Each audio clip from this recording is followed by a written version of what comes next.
First, to the folks on Zoom, we believe we have that issue fixed from before. We'll start with an opening statement from Columbia head coach Megan Griffith. Yeah, well, you know, West Virginia's a great team and a super unique team, you know, in the women's game. I think what they do, not a lot of teams do, right? And especially defensively. And, you know, March Madness is who can make the other team the most uncomfortable. And I thought they did that successfully to start the game, you know, forcing 11 turnovers. And we knew it was coming too, you know, but honestly, like I said, you know, this is what March is about. It's about getting this experience, but, you know, we didn't just come here to come here. And that's a lesson, that's a really valuable lesson that the rest of our program has learned today and will continue to learn. And honestly, I'm really proud of these two, you know, our two seniors, Kitty and Cece, who just literally gave this program everything they had. And, you know, I'm going to miss them tremendously. And, you know, I said this to them, but it's been a true honor to coach them. And really, really proud of them. We'll start with questions for our student athletes, Kitty Henderson and Cecilia Collins, down here in the front. Yeah. Reminder, please identify yourself and your affiliation when asking questions. Nikki Fink, Columbia Daily Spectator. You know, as you both wrap up your collegiate careers, what are the moments that you're going to remember most fondly? Kitty, why don't we start with you? Yeah, I mean, this program means everything to me. I'm going to remember all the moments with my teammates. Like, when we're all going through it in practice, like, I don't know, just everything with my teammates and with the staff. I mean, we just love each other so much, and I feel like we mean so much to each other. So just spending time even in the locker room, anything like that, it's just the little moments mean so much. Yeah, I mean, I would go off the same thing that Kitty said. Obviously, I only had 2 years here, but I said it in the locker room, and I'm just forever in debt to this program and this university. Coach G and the rest of the staff for giving me a chance here. And yeah, I mean, it's every day at practice, just the little things, you know, seeing your teammates on the way to class. Those are the little things I'm going to miss. And just having a team around me all the time. Like, they'll always have my back, and especially Kitty here. I mean, she's had my back for the past 2 years, and I can't thank her enough for that, so. I'm Jillian Prunty with the Columbia Daily Spectator. Obviously, as both of you have given so much to this program, what does it mean to you to have helped lead this team to its first tournament victory in program history? Cecilia, let's start with you this time. Yeah, I mean, it means a lot to make history, obviously, for this program. But, you know, our goal was to go deep into this tournament, so we're obviously disappointed with the outcome of today's game. But, yeah, like I said, we're happy about that first win, but we wanted to turn the page and, you know, get it done versus West Virginia. Anyone else in the room? I can go to Zoom.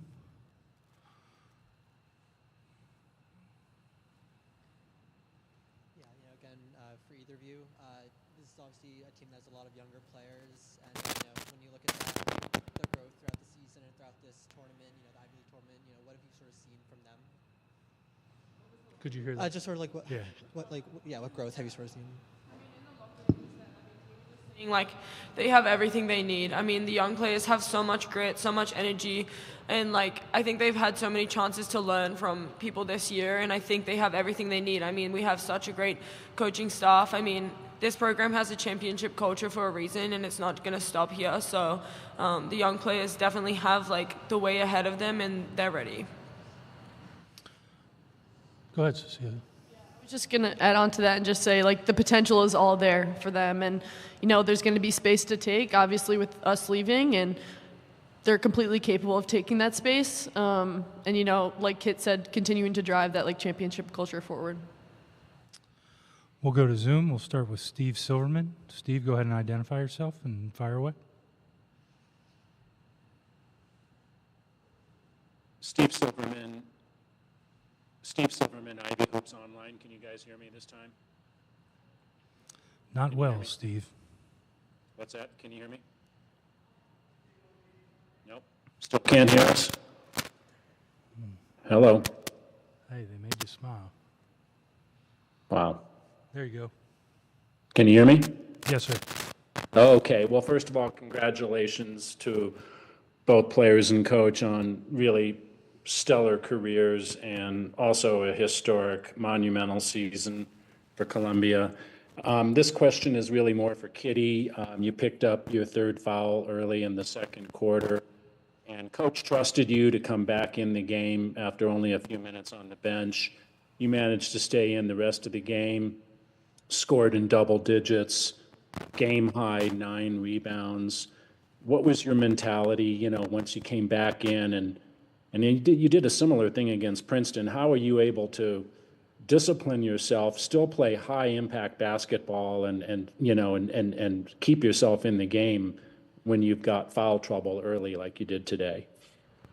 Yeah, I mean, I keep getting myself into those situations, but I just need to be smarter. Like, I come on with 3 fouls, and I just know that I need to be smarter with how I play and what rebounds I go for. And I think just like being a gritty player, like I need to be smart with which ones I go for and like which balls and things. So it's just like down to that and just picking and choosing the right battle, I think. But yeah. We'll go to Jen Hatfield. Jen, go ahead. Jen Hatfield with the next. First, Kitty, Cece, thank you so much for your time all year. Cece, question for you. It seemed like you were pretty effective throughout the game getting into the elbow or other soft spots, in their half-court defense, whether you were looking for yourself or finding a teammate. And I'm curious, how were you thinking about your matchups there and what were you kind of able to pick apart in their half-court defense?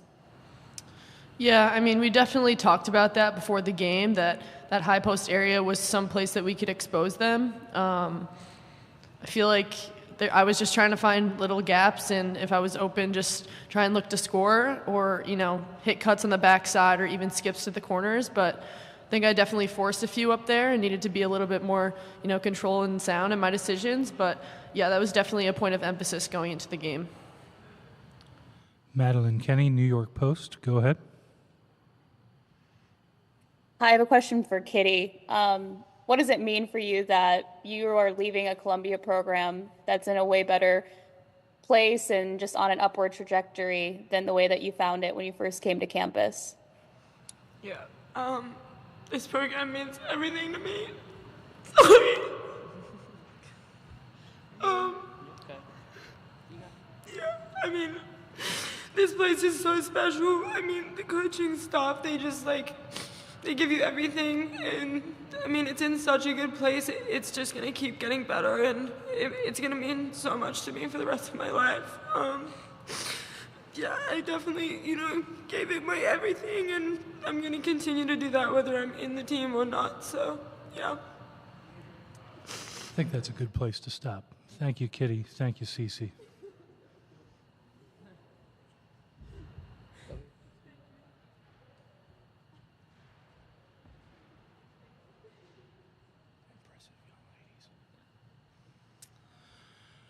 Questions for Coach Griffiths in the room?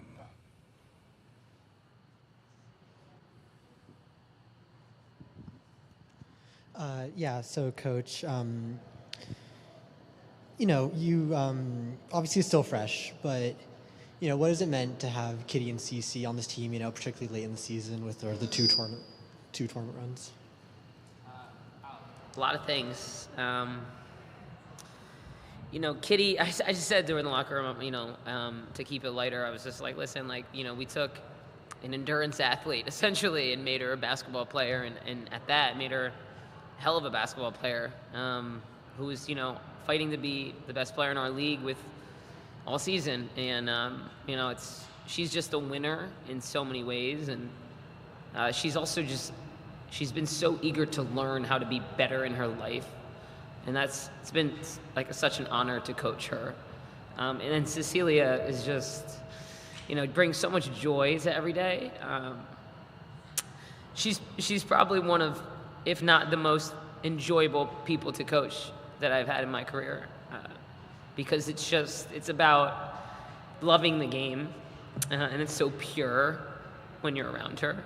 So, yeah, I mean, they've meant so much to me and my family. Thank you. It might be a little bit hard to look into the future right now, but you guys are a very young team. How do you see these tournament experiences now 2 years in a row benefiting Yeah. the program going forward? Yeah, great pivot. Thank you. It's amazing experience. Honestly, this is why I came back home. I believe that we could be a championship program that would play deep into March, and all those young players, they've never experienced anything else. Only Susie and Perry.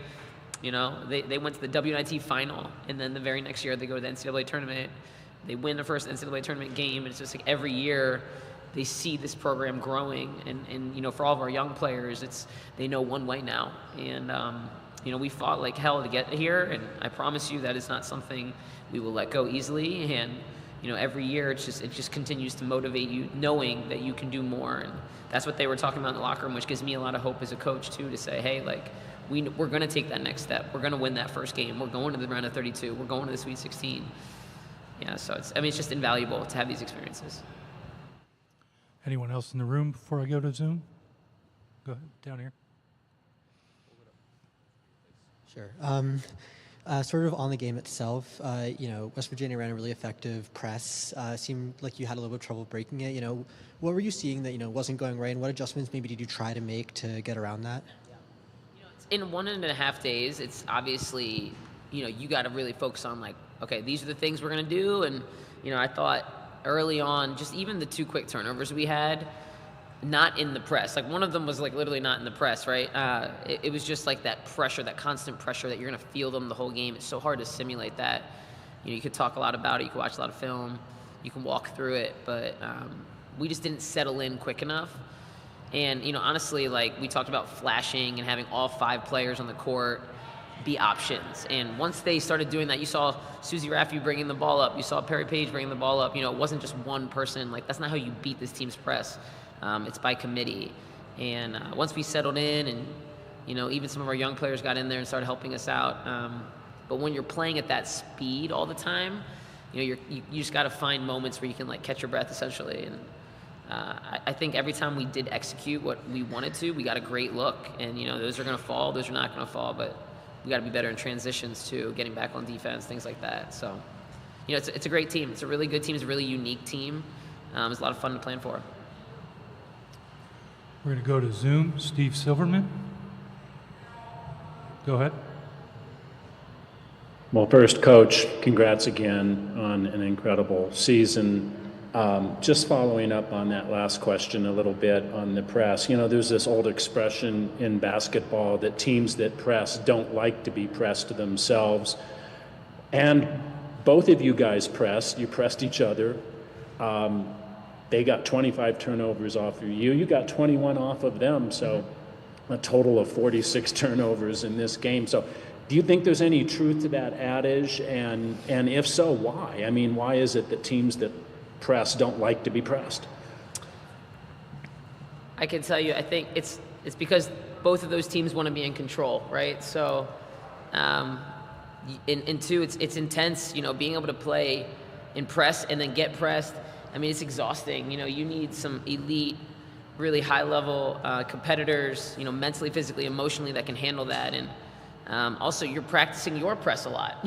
So, it's stylistically, we don't press the same way West Virginia does. So I'm sure they're pressing and using their press a lot, right, and working against that. But, when we run a little bit more of a structured zone press, and they're running a zone press that's structured as well, but flying around, running and jumping you, it's very different than ours. And, that was honestly why we could force so many turnovers. We just have to do something with it now. But honestly, I think that's the big reason why teams that press don't like to get pressed. We'll go to Jen Hatfield. Jen, go ahead. Jen Hatfield with the next. Meg, like I said to the players, just thanks so much for your time all season. I want to ask you about Cece. Kind of a similar question to what I asked her, but first of all, just with Kitty going out with the foul trouble, how important was kind of her leadership while Kitty's on the bench, and then with her ability to kind of get into those soft spots offensively, how helpful was kind of her versatility to how you were kind of trying to attack them? Yes, Cece's, a tremendous passer and playmaker, and she's got great size. She's physical, and we knew that was the soft spot in their zone, and we decided, hey, we're gonna put you in there. We're gonna let you make quick decisions. We're gonna let you play free, and I told her, I was like, this is like a great game. Cece doesn't have back-to-back games where she doesn't feel like she performed well. So, she was excited to attack this challenge and be our prominent decision maker today. And I thought she did really well with that. We'll go to Madeline Kenny, New York Post. Megan, how reassuring is it, or as a coach, I should say, how does it, when you see a team, even when the game was kind of out of reach late in the fourth quarter, your team was still fighting, your team was still putting in that effort and scoring and doing, everything that looks like Columbia basketball. Just what does that mean for you that they didn't give up, all the way until the final buzzer?